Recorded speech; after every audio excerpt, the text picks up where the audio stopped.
बॉलीवुड के मारूफ हिदायतकार और प्रोड्यूसर करण जौहर ने पाकिस्तान की blockbuster film the legend of Maula Jatt को देखने सिनेमा जा पहुंचे।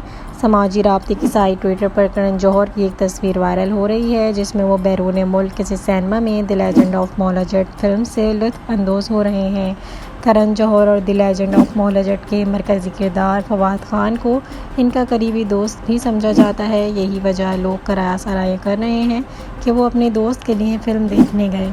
कबल अज़ीज़ साल 2016 में फवाद खान ने करण जौहर की फ़िल्म ए दिल है मुश्किल में काम किया था, जिसमें अदाकार इमरान अब्बास को भी कैमो रोल दिया गया था। वाज़ेह है कि करण जौहर ने ए दिल है मुश्किल के बाद इंडिया की बाएं बाजू की सियासी और मजहबी जमातों के दबाव के बायस पाकिस्तानी फ़नकारों को अपनी फ़िल्मों में लेने से माज़रत कर ली थी।